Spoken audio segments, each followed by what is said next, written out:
This podcast is sponsored by nobody. Hey dudes, welcome to Splat from the Past, the only 80s themed horror sci-fi show where things could get totally radical. Now today I will be welcoming in a rare exclusive Shawn Schepps. Shawn, she was the cute friend of Linda Hamilton in The Terminator back in 1984. Before that, she was the cute friend in 10 to Midnight. And after doing a lot of films and TV as an actress, she became a screenwriter. She wrote Encino Man, celebrating its 30th anniversary. She also wrote Son-in-Law, two Pauly Shore movies. And she wrote and directed Encino Woman, the made-for-TV sequel. And she's done a lot of shorts and stuff, a lot of TV since then as a writer, producer, director. And it's going to be a great talk today. I mean, there's a lot of history there. She was a child actress back in the 70s. You know, she was on the Brady Bunch, and it was the episode where Bobby's the hall monitor, and we're going to talk about all of that stuff today, and I just cannot wait. I am going to rock this. So yeah, here is my interview with Shawn Schepps. Hello. Hey Shawn, welcome to the show. How are you today? I am well. How are you? I am just spectacular. This is such a great honor. Thank you for taking the time today. Oh, you're so sweet.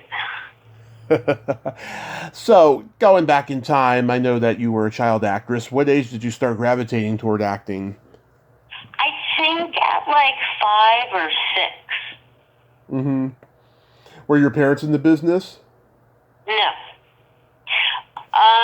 I was a precocious child, and I showed an interest, I guess, in performing, and so I would go to an academy every Saturday and learn acting, singing, tap dancing, jazz, like that, like the whole deal. And I did that for a couple of years. I mean, I did that for a lot of years. But a couple of years in, an agent saw me. Mm-hmm. And yeah. Right. So, did you start doing commercials first? Yeah. You know, my career as a child actor was spotty, to say the least. Yeah. You did an episode of The Brady Bunch. How was that experience? It was really fun. The only part of it that was a little alarming was that I got to the Brady Bunch house and I thought that it was a set. Yeah. It was an house. Yeah. I mean, it was just the set of the living room. Right. Apparently there was a Brady Bunch house, but I don't know. I didn't see it. I worked on the set. Yeah, it was a famous episode where Bobby's the hall monitor and all the kids hate him. Yeah, that was the one. Yep. It was fun. He was lovely. Mm-hmm. Such a sweet kid. And I don't know how this happened, but I ended up on a float in the Hollywood parade with him. Wow. I don't remember how that happened. Crazy. Then you did a short-lived series called Apple's Way with Ronnie Cox and Francis Lee McCain. I didn't even know this show existed. What was that like? Again, lovely. I mean, I think people are... Mm-hmm. I mean, from my experience, people are kind to kids and treat them with patience because they're kids. And so, you know, I'd say all my kid acting stuff was always, you know, fun. And, you know, my mother, who is not a stage mother, but was doing this to, you know, be supportive of me would have to schlep me to all these auditions, and then she'd have to sit in the room with all the stage mothers who were trying to diss each other. Yeah. And she would watch while they tried to, like, intimidate each other. Well, my child just did this, and my child just did this. And my mother just sort of sat there amused. Yeah. So your mom wasn't a stage mother? Not at all. That's good. That's good. I know. Look at all the kids who did have stage mothers. Look how fucked up they got. Yeah, well, I'm pretty fucked up too, see. We all are. We all are. So after a while, what did you take a break, finish school, and then came back in the early '80s? You know, when I was about 11, my parents divorced, and we were living in the valley, and we moved into the city, and no one could take me to auditions anymore. Wow. So, yeah, so I stopped acting, and,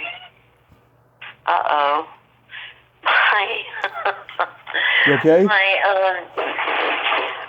My Jewish Orthodox housekeeper just came in, and my dog is like, are you kidding me? Is she here? Are you kidding me?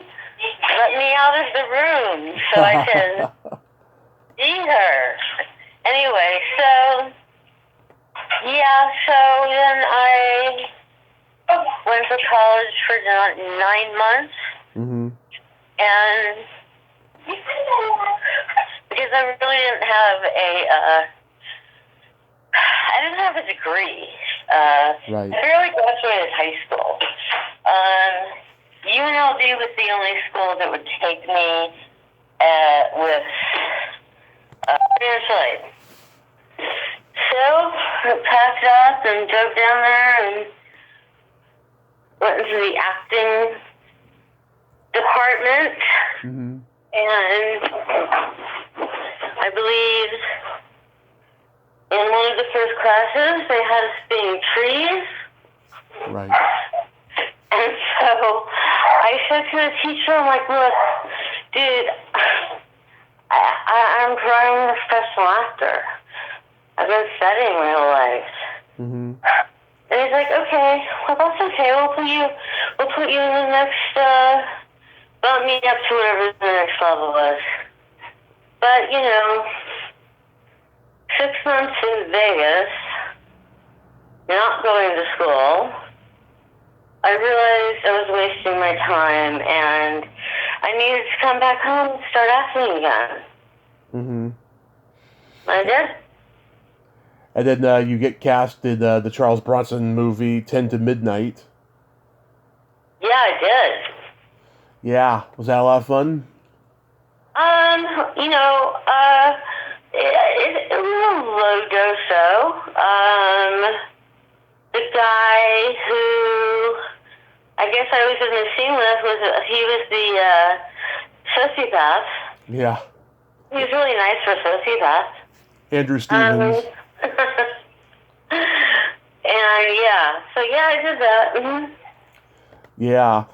J. Lee Thompson directed it. I've heard that guy was just so generous. Like everyone I have talked to said they had a great experience working with him. Yeah, lovely, definitely. He was a lovely guy. Yeah. Yeah. Yeah. Lisa Eilbacher. I had such a crush on her. I was going to meet her at the Hollywood show in 2020, but then the pandemic happened. Sadly. Yeah. What was she like? I don't remember. How about Kelly Preston? It was her first movie. I told you wouldn't get a lot from me. I didn't have any scenes with her. Okay. How about, did you work with Ola Ray? No. I worked with the one guy, the lead guy, the sociopath. Yeah, Andrew You're talking about the Stevens. Bronson movie, right? Yeah. Yeah. I only worked with one guy. Yeah, he was a cutie. Yeah, he was adorable. I'm not sure he's around anymore, though. I think he does stuff here and there, but not often, though. No, I mean on the planet. Andrew Stevens is still alive. Oh, good. Yeah. Yeah, I remember him from Massacre at Central High with Robert Carradine. Nice. That was in the 70s, yeah. Yeah. So Very then, nice. so then you do the after school special. Have you ever been ashamed of your parents? I watched that the other night. What? Yeah. See, your sort of memory of this, I didn't even remember what it was called. I remember doing an after school special about herpes. I never saw that. It was about herpes? I remember that. Yeah. Uh-huh. Yeah. Was this one with Jennifer, Jason Lee? Yes, it was. Oh, okay. Yeah. Lovely girl. I mean, I'm sure as we go along I'll have bad things to say about people, but Jennifer was a lovely girl. Sweet and friendly, and we were doing a play together, and then she, after the after school special, and then she got a gig, so she had to leave the play, but she was, sweetheart. And she's so beautiful now. I see her on TV, and I'm just like, oh my God. She always was beautiful. She was always beautiful. She's still beautiful. She's radiant. She's a really gorgeous girl. Oh, yes. She'd done Fast Times at Ridgemont High and Easy Money, the Rodney Dangerfield movie at that time. Marion Ross plays her mother. I talked to her a couple of years ago. Oh, my God, what a sweet, classy lady she is. Nice. Yeah, she called me back 2 hours later and told me I was a gentleman and that she had a great time talking to me. Oh, that is so sweet. Oh, yeah. People have called me back before, but never like that. I mean, that is just so awesome. It's like a huge highlight of my life. Oh, wow. That's really lovely. For me, with this stuff, Yeah. it's like another lifetime ago. Yeah. I mean, if I think about it, I've been in the business my whole life. Right. Just doing different things. So, yeah, anyway. Yeah, Jennifer, that was a lifetime ago. Then you do racing, excuse me. Then you do Racing with the Moon with young Nicolas Cage and Sean Penn. How was that? And Elizabeth McGovern. Elizabeth McGovern, yep. Uh-huh. That was, again, we were all the same age. We were all up north. Mm-hmm. And we were all hanging out, and it was really fun. And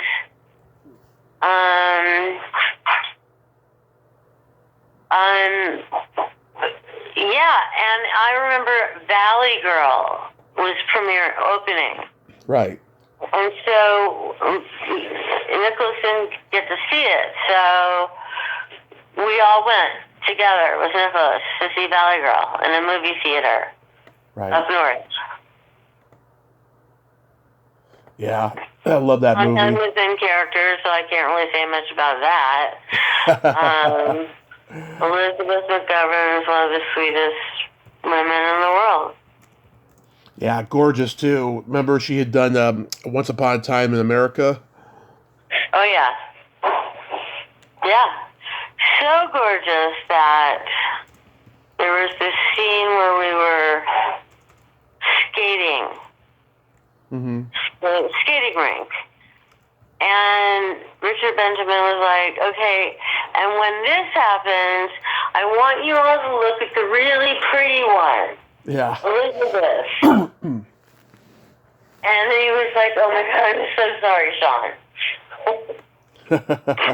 I'm sorry for I know she's beautiful, but come on.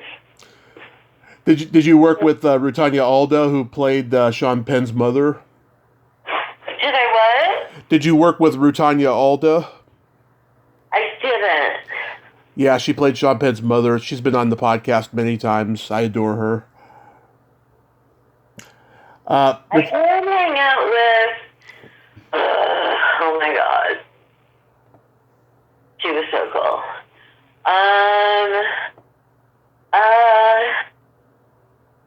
Long blonde hair, funny voice. Let me look her really up. nice. Let me look her up here. Mine is blanket. I don't know why. Let's see. There was Barbara Howard, who was the Gatsby girl. Suzanne Atkinson. No. She's in Dog Day Afternoon. It was what? Carol. Oh, my brain is addling on me.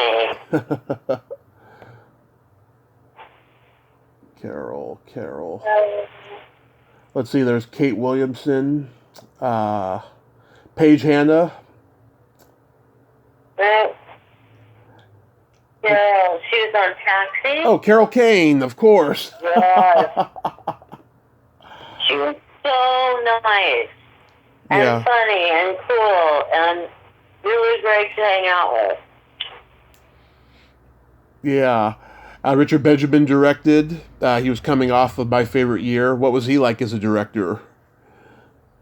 Well, besides the fact that he announced 500 people to pay attention to the pretty one, no, he was a nice man. He was a very nice man.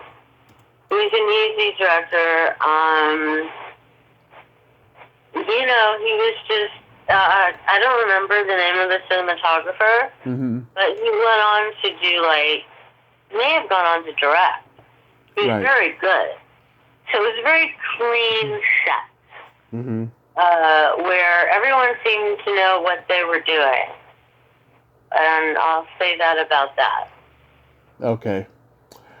So was the Terminator a standard audition for you? Yeah, it was. You know what? No one knew. Yeah. It was going to be anything. It was a low budget show. And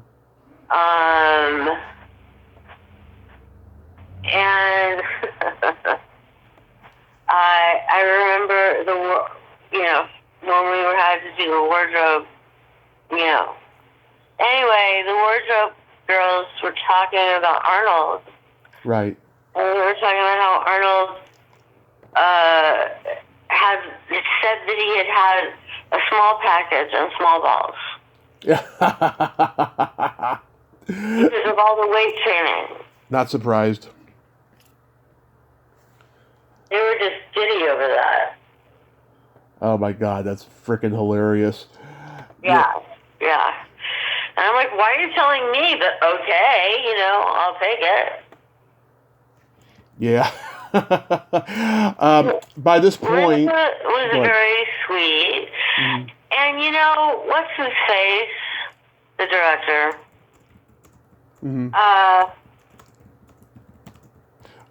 James Cameron. James Cameron was very cool because it was like his first movie. And he and Gail Berman were dating. And is it Gail Berman? Anyway. Gail Ann Hurd. Yeah, Gail Berman's a whole different person. Yeah. He and Gail Ann Hurd were dating, and it was this very low budget movie, and nobody expected anything to happen with it, and they were wrong. And then, I never worked with him again, but I heard that he wasn't so nice anymore. Oh, yeah, he's a perfectionist. He yells at people. I've heard the whole 9 yards about him. Yeah, I didn't experience anything like that with him because he was, he was a baby director. Yeah, by that point, you really perfected the wisecracking friend in all the roles you played. I've heard nothing but great things about Linda Hamilton. She must have been fun to work with. She was, again, I know I keep saying everybody's so sweet, so nice, but it's true. She was so sweet and nice and fun and funny and also gentle and we have fun. Yeah. Mm-hmm. How was guest starring on Family Ties? Quick. Oh yeah. Because, it's sitcom, so it goes by quick. I don't know how this kind of happened in my life Mm-hmm. that I ended up in these sort of... Zelig-like moments. Yeah, but with small parts, like the lead, but somehow, yeah, it was weird. Yeah. I remember when you did the episode of the Golden Girls. My grandmother and I used to watch that show. Another one that ended up in the zeitgeist. Yeah. But, I mean, it was weird. It was weird, and of course you don't understand any of that until, you look at it in the past. But, like, people call me and they're like, do you want to come? We want you to come to this Golden Girls convention we're having. Uh-huh. I'm like, why do you want me there? Why? Well, besides that they're all dead now, I guess, but but before they were all dead, I was just, this stuff doesn't end. It just, the Terminator doesn't end, Golden Girls doesn't end, Family Ties, the Brady Bunch, it's like, what? Anyway, that's all. Yeah. So what made you turn from, acting to screenwriting? Well, I got tired of sitting around in a little honey wagon all day waiting to be called to set for an hour and then wait a bunch more. I realized that I was the lowest man on the totem pole. Mm-hmm. And I got cast in a musical that was in downtown LA in a parking garage. It was a rock opera of a Kurt Weill play. Mm-hmm. And the girl who adapted it and wrote it was a junkie. Interesting. And it turned out kind of good. And I thought, well, if she can do this, I can certainly do this. So I wrote my first play, and it was a sketch comedy play called The Stephen Weed Show. And it ran for a while, and we ended up going to the Edinburgh Fringe Festival. Mm-hmm. And I thought, I like this writing stuff. And so I think I always scribbled, but I never really took it seriously. And I came home and I wrote my second play. And one of the executives at Disney was there. He knew about this idea about two teenagers and a caveman. And he hired me.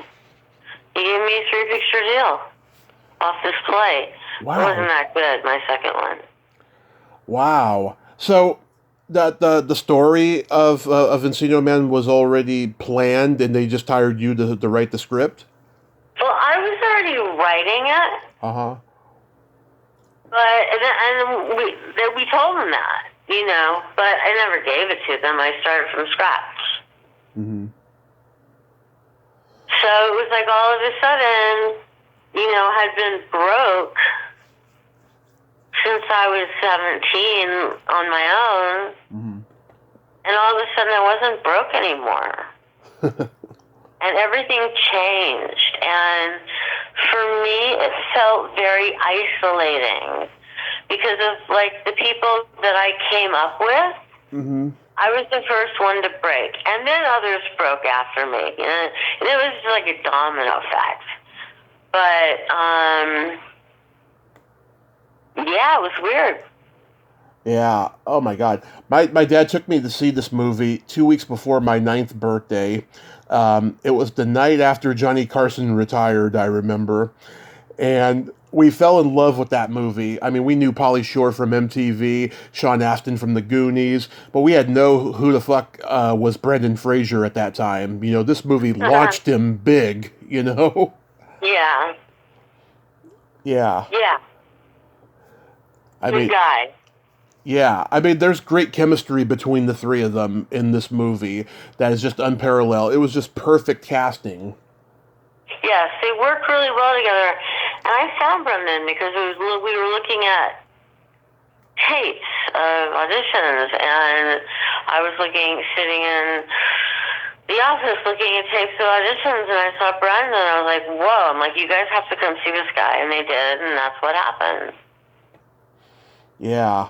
I mean, God, I mean, this movie has so many, like, classic quotes and stuff. Like, was Wheezing the Juice yours, or was that Pauly?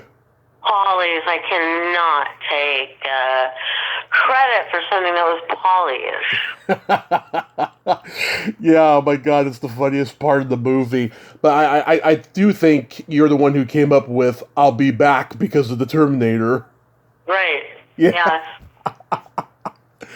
That's so. And Polly behaved.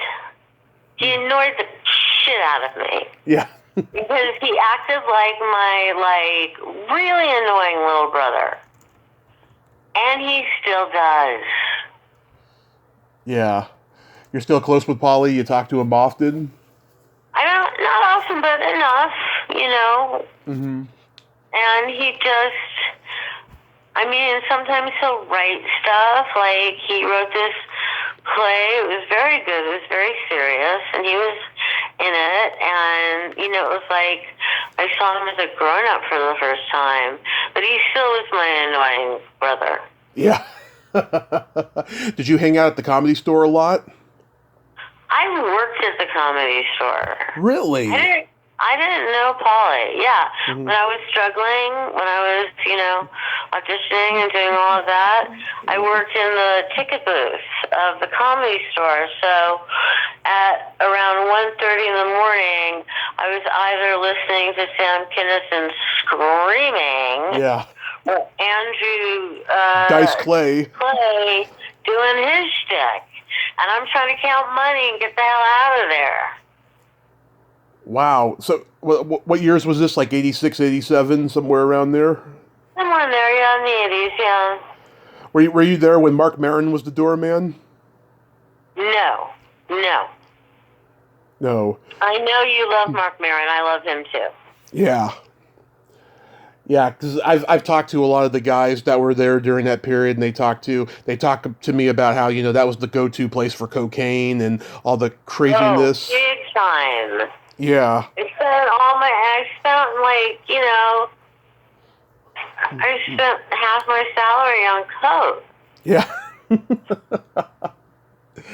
Wasn't that big a salary?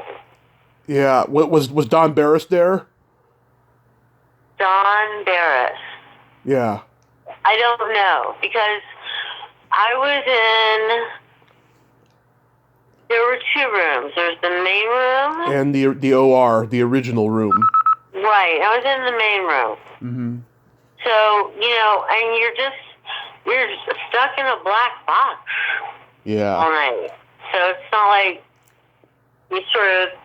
I think we would go out afterwards, some of us, and the waitresses, and get something to eat, but usually not. Usually we just do our cocaine and count our money and listen to fucking Sam Kinison scream his guts out. Yeah. 1:30 in the morning after you worked all night, and go home.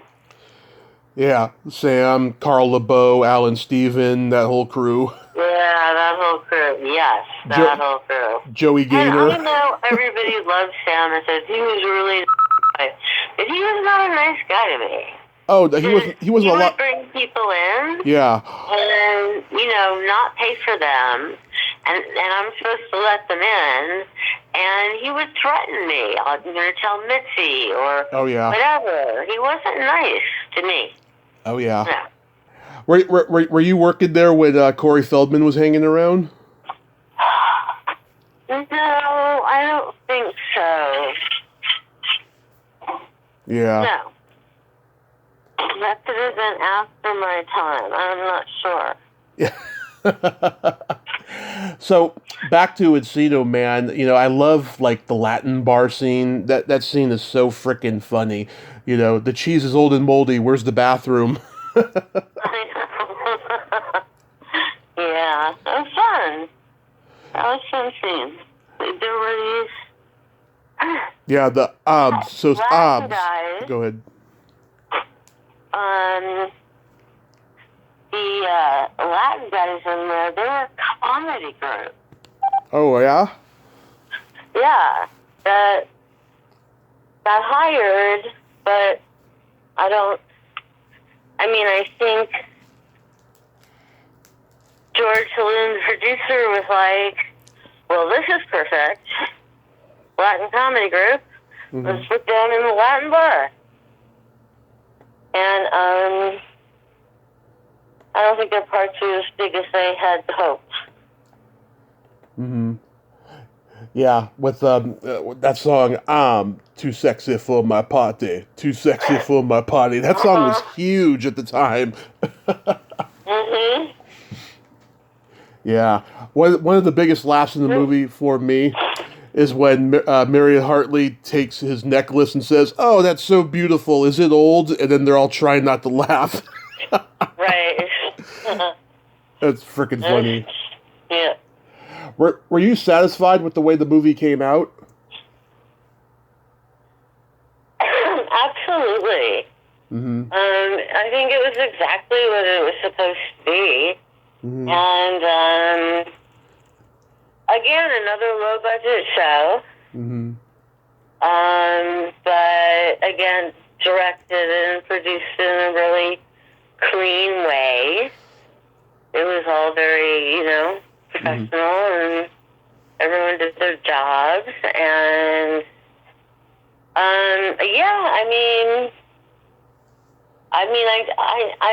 I knew what to expect because I was on the set. Mm-hmm. But not all the time, just sometimes. But I think it turned out to be exactly what it should have been: fun, funny, goofy, and entertaining. That was the whole point of it. Yeah. Were you on set every day? No. No. As a matter of fact, once I came on set, Mm-hmm. and I hadn't been. They were in the studio, doing like some of the bedroom scenes, and the first AD told me to get off the set, and I was like, "No, I'm the writer," and he was like, gave me a dirty look. Mm-hmm. Which happens to writers. Yeah. And allowed me to continue to walk onto the set. Not the actual set, the sound stage. Yeah. I like how you made the guys dumb and the women smart in the movie. Even though Robin Tooney's character is kind of dumb, but all the other women are smart. Yeah, Robin's character is just a little boy crazy. Because that's what you are in high school. Right. Right. So was Encino Woman meant to be a theatrical film originally? No. Definitely a movie of the week for Disney. Oh, okay. That was an interesting experience. Yeah, because you directed it. It was the first thing I'd ever directed. On film, yeah. Yeah. And Corey Parker, Corey Parker? Yeah, Corey Lead Parker. actor? Okay. Yeah. Well, he was giving me a really fucking hard time. Huh. Like, a really fucking hard time. And I pulled him aside and I said, why are you doing this? You know it's just my first movie. Mm-hmm. And he just said to me, yeah, but it's my face on screen. And it was like a light bulb moment. Yeah. You know, I should have known that from having been an actor. Yeah. But I wasn't thinking like that anymore. And when he said it's my face on screen, I know he thought the script was shitty and the project was shitty and he was better than it and he was and yeah, but he gave me a really hard time. And then years later he sent me a copy of Encino Woman, LA Woman. But, you know, that was, I mean, I had the best DP. Catherine Kuzi, who played the girl, the tape girl, was, you know, she was young and, you know, hadn't acted a lot. But she was committed, and Annabelle Gurwitch was funny as always, and the guy from, oh my God. Let's see. I've talked to a few people from this. John Cassier. No, not John Cassier. John Cassier's awesome, though. Love him. Yeah, I love him, too. Bobcat. No, Bobcat was great, though. Love him. Mm-hmm. He was in two things he was in a pilot presentation. Yeah. At the very beginning of my career, when they were doing these, they weren't shooting pilots. They were, like, putting them on a stage. Yeah, presentation. Yeah. Yeah. Which was fine with me because I was comfortable in a theater, but, yeah. You know. But anyway, yeah, so Bob was in two things, yeah. I have a feeling he has no idea who I am. No, I'm sure he does. Come on. You had some great people in this. I mean, Jay Thomas, Rick Overton. He's a great guy. I know him. Annabelle Gurwitch, Joel Murray. Yep. Clarence Williams III. Rick Overton, I knew since I was like 18. Yeah. I know him from doing stand-up comedy. I try to hire my friends. Anyway, go on. I know him from stand-up comedy in the Bay Area and stuff. Yeah. Yeah. He's really a stand-up. Clarence Williams III, Elisa Donovan. That's it. Clarence Williams III. Okay. That was a real get. I mean, that guy was historical. Yeah. And he was an icon. And he was so into the scene and his character. And what he was doing was ridiculous. And it didn't matter because he committed. And I just fucking loved him for that. Yeah. I mean, because he's known from Mod Squad and Purple Rain and all that.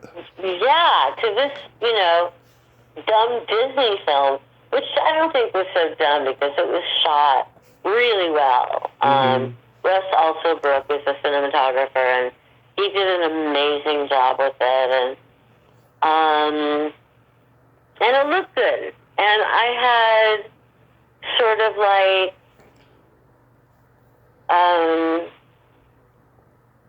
I had the freedom to do the set design however I wanted, and I made everything pop and look a little, well, this isn't real, and wardrobe, and yeah, and I loved that. I loved directing that. That was a great thing. Yeah. So how did Son-in-Law happen? It was part of the 3-picture deal. Oh, that's right. Yeah. So that was the first time. My heart was broken because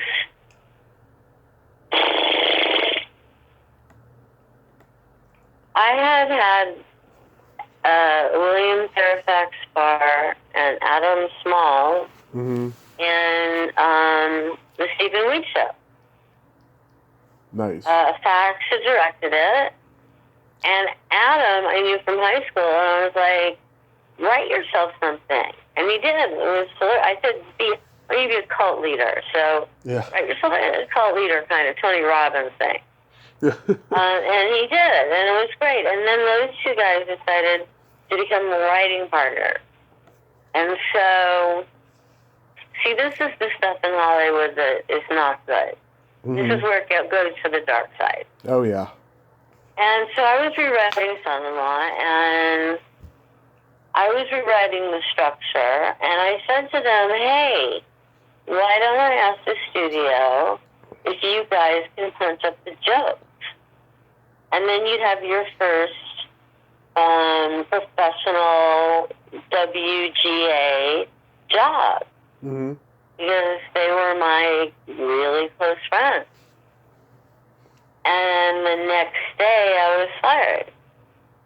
Because they told the executive everything that was wrong with the script. And they trashed it to him. And they got my ass fired. I'm sorry to hear that. Yeah, it was bad. They got fired and I got rehired. But, you know, that was the first, like, real betrayal. God, that you sucks. You can't get through this business without these things happening. Yeah. It's only naturally it's going to happen. Yeah, people are ambitious and they don't care, and you don't even know that about them. You think they're your friends, and yeah, so that was my first wake-up call that this ain't going to be so good all the time. Yeah, I prefer Son-in-Law. I mean, I prefer Encino Man over Son-in-Law, you know, but there's funny moments in it. You went to Nebraska. No. Yeah. Me and the producer in the studio exec, we went to Nebraska and we went to a farm and, you know, got all knowledged up on that. Yeah, Rhea's awesome. I talked to her earlier this year. Oh, cool. Yeah. I forgot to mention before, you wrote episodes of Whole High? Yeah. That was the first time I got hired in TV. And the executive producer was Bill Brandt, who went on to create many series. And we're incredibly tight to this day. I mean, we're tight. We've been through our lives together. Oh, yeah. So that happens, too. So you can have your William Fairfax Barr, Adam Smalls, and then you can have your Bill Grants, who are like, you know, it's like family. You know, who you do anything for, and they would do anything for you. Yeah. So it goes both ways. My friend Holly Fields was on Whole High, and Maddie was on there, and Nancy Vallon. Yeah. You know a lot of people. I know a lot of people. Yeah. Last 5 years. God, I've been so blessed. Wow, good for you. Thank you, thank you. You also worked with my friend Mia Koted on First Time Out. I don't remember that. Oh, you mean the pilot? Yeah. Yeah. Yeah. What was so? How did that job come about?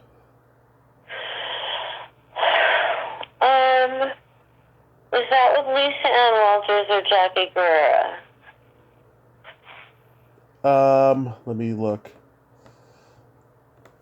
Damn, internet's so slow today.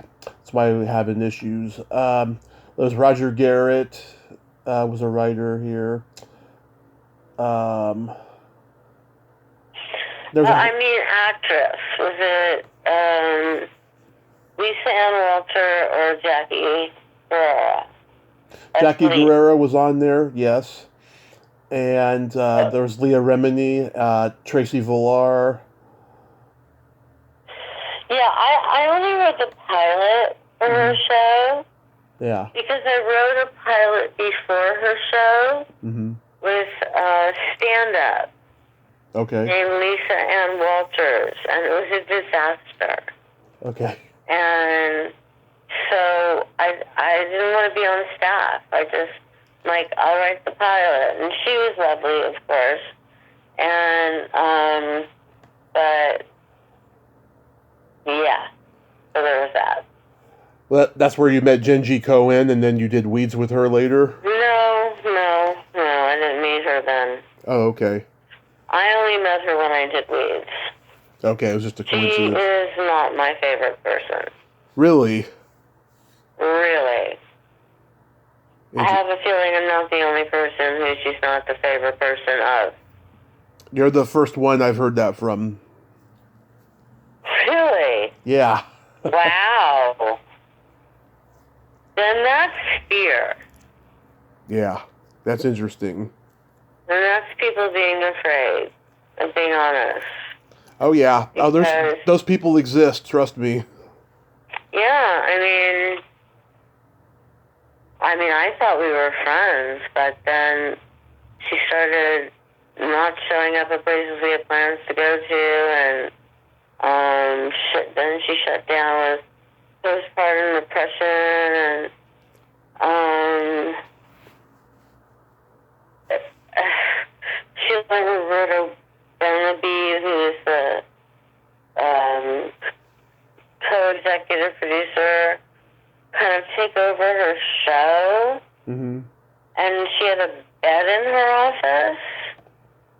And Roberto Benavid and two other of the writers were rewriting other writers' scripts on staff. And I only knew this because I had to go to Roberto's office to ask him a question. And I walked in and I see him and Matt and whatever the fuck the other guy's name was. Mm-hmm. And they're staring at a TV with the script on it. Uh-huh. And it's someone else's. It's one of the staff. Oh, my God. And it was a writing team. And I was like, oh, sorry, I mean to disturb you. And ran to the writers' building and said to the writers' team, guys, your script is up in Roberto's office. And they're making changes to it. Mm-hmm. And Roberto, ran right after me and was trying to say, oh, it's no big deal, it's no big deal. But it was a big deal. There's a lot of duplicity in that show. And I think also... Uh-huh. the actors weren't really considered. Mm-hmm. Like Mary Louise Parker and Genji, I never saw them talk. And I remember when we first started, Genji told me to go see Mary Louise. They were doing a hair and makeup test, and get a list of things she wanted. And so I did. And Genji just threw it in the trash. I don't know. Maybe I'm not supposed to be saying this shit. Maybe it's bad for my career. I don't know. But I really loved Genji a lot and admired her. Yeah. But that started waning when she sort of gave her show to these guys. And they weren't exceptionally talented or anything. Yeah. And so I worked there for 2 years, and I got fired before the third year, and she had Roberto call me. I was just like, And then she called me immediately after the program, and I just started crying because I thought she and I were friends, but we weren't. Yeah. And she fired me because of those three guys. They didn't want me around. Actually, they didn't want anybody around. The only person that stayed was Devon Shepard because they needed a black voice in the room. And Devon's talented as fuck. Yeah. They fired the whole staff, and they hired baby writers so they could get more money. Yeah. Unpleasant. That's sad. That's really sad. I saw on YouTube you directed this short. Is it called Hell's Bells? I actually didn't direct that. I don't know why they put my name on it. I was teaching at the University of North Carolina School of the Arts, and one of the students in the master's program, and the producer, I was in the writing master's program, she was in the producer master's program, and the professor threatened to fail her, a student who was really on top of it, really cared, if she didn't make a short film. So we had one of the other students in the writing group, the MFA program, write like a short little web, like it was from her web series that she was working with me on. We picked it, and they cast it, and they did everything, and no one really directed it, and you know, that wasn't. I didn't know who the kids were, who the director kids, and then just slapped it on there together, and tried to make sure that she had what she needed in order to graduate. I was laughing my ass off because I'm a member of the fetish and kink community, and you sniffing underwear was awesome. That was awesome. Thank you. Yeah. That was the other thing. I didn't want to be in it, but yeah, we have no time. We have to get this stuff into her professor. Yeah. So it's kind of like a thesis film is what it was. Yeah. Huh. So would I sniff underwear to make sure this girl graduated? Fuck yeah. Yes. Were they really clean underwear? Yes. Good. Sorry. Is it this one yet? That's so awesome. And I noticed too, you had a tattoo around your belly button. Yeah, I do. Yeah. How long have you had it? Long time. For a long time. And what's that? Probably since my late 20s. And what's it supposed to be? Well,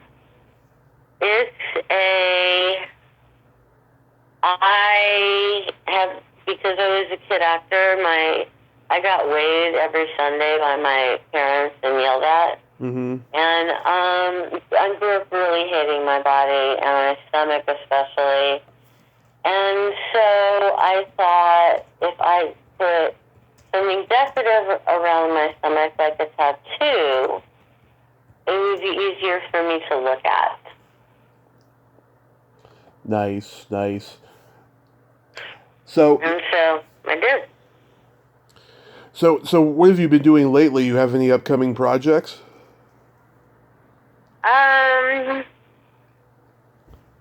Maybe. I don't like talking about things because I don't like jinxing things. I'm working with a studio and two producers, and we've developed the project for about a year, and now I've pitched to 3 places so far, and we have more coming up. Is filmmaking still a passion of yours? Is what? Is filmmaking still a passion of yours?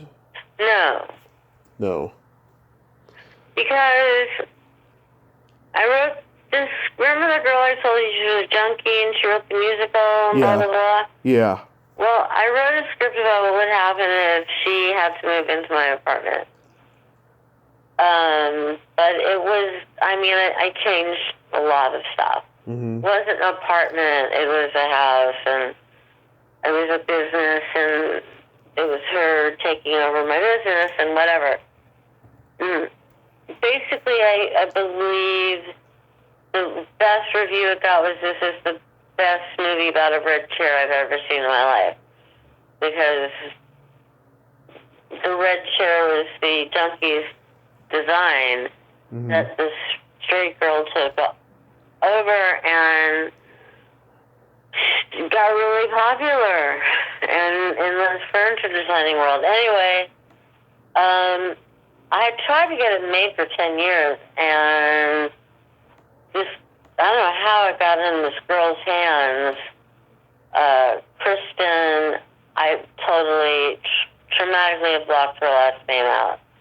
And she was, I didn't know it when I signed up for it, but she was a meth addict, and she drank ketamine in her water bottles, and she and her stepfather and mother were sort of like playing out their relationship in the middle of the movie that I tried so desperately for so long to get made, and me and the first AD, we were just like tearing pages out of the script because she was like, oh, we can go over budget, it's okay. And I'm like, it is not okay.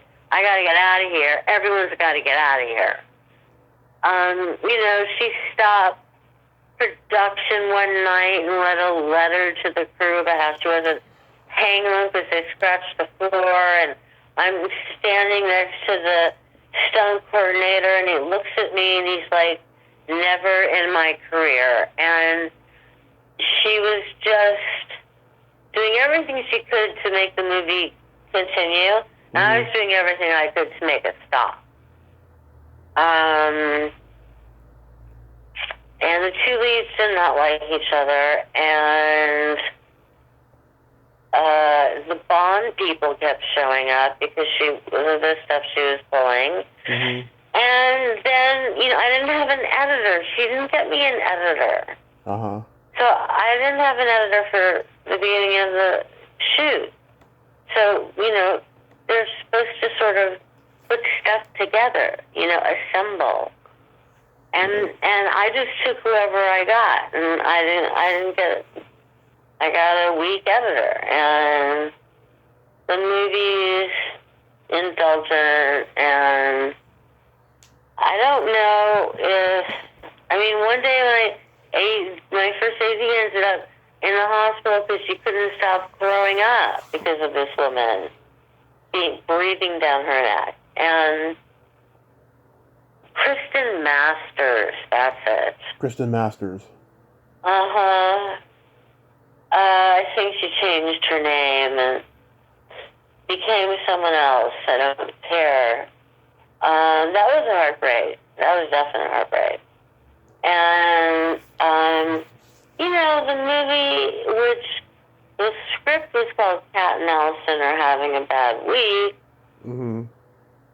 And I had developed it in the director's lab up at Sundance, which was totally crazy, because I'm like out on a chair reading a script and like this with the sun on me, and then the sun is blocked, and I look up and it's fucking Robert Redford, and I said hi, and he said hi, and I said I'm Shawn Schepps.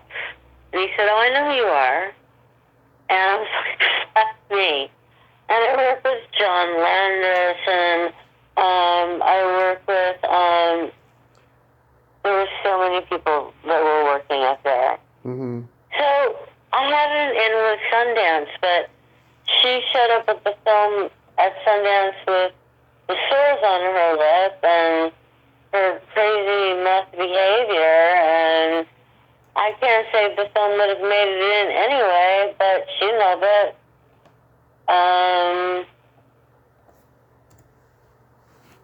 Yeah. Yeah. Well, I think that if you just keep trying, it will get made, and I can see you're obviously passionate about it. Oh, it got made. Oh, okay. But then it just got sold to a, Shelved? No, yeah, basically. Yeah, basically. They black boxed it for a day in a movie theater. And then it got sold off to distributors. We changed the name of it. And I don't, I don't know what happened to it. I don't know what happened to it. Yeah. I had the Writers Guild and Directors Guild invited me to do a screening there, so I did. Because why would you say no to that? But after that, my feeling about directing is no.